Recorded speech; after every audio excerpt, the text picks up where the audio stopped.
આપણે ડુંગળીના ભજીયા બનાવશું। આપણે ડુંગળી ઝીણી ઝીણી મેં સુધાર નાખી છે। એમાં આપણે મેં એક વાટકી ચણાનો લોટ લીધો છે, એ નાખશું આપણે। મેં મરચાં લીધા છે, આદુ નાખશું આપણે।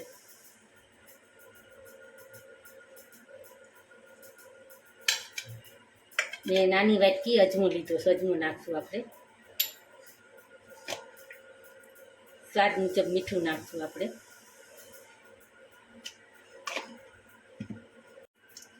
એક ચમચી લાલ મરચું નાખશું। અડધી ચમચી હળદર નાખશું। 2 ચમચી ધાણા જીરું નાખશું। અડધી ચમચી હિંગ નાખશું અને કોથમરી નાખી દઈશું આપણે બધી। હવે આપણે પાણી થોડું થોડું નાખતા જઈશું આપણે।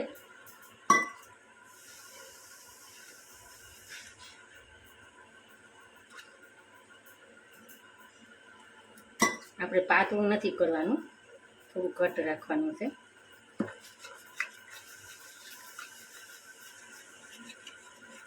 આપણું બેટર તૈયાર છે। આપણે હવે આપણે એને 5-10 મિનિટ ઢાંકી મૂકી રાખશું આપણે।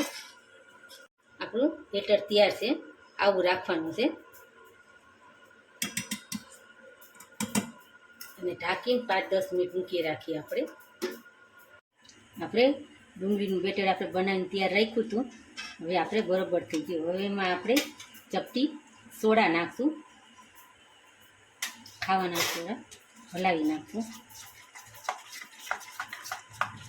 આપણે એક સાઈડ છે ને તેલ મૂકી દીધું છે ધીમા ગેસે। હવે આપણે ઉતારીશું।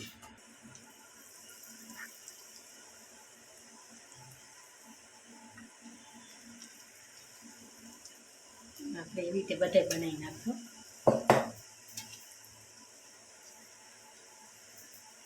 આપણે હલાવશું નહીં, નીચે ચોટી જાય પેલા એની હાથે જ ઉપર આવશે।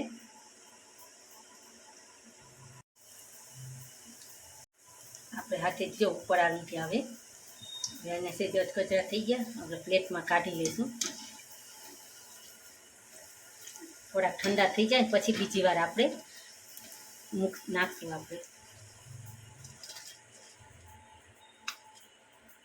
હવે આપણે બીજી વાર આપણે નાખશું, ધીમા ગેસે ખાવા દઈશું એટલે કડક થઈ જાય થોડાક।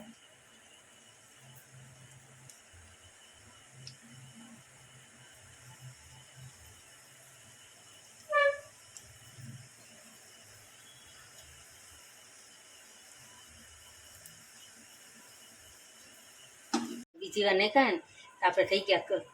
હવે આપણે સર્વ કરશું ડુંગળીના ભજીયા સોસ સાથે, તમે ખાઈ શકો, એકદમ સરસ થાય છે।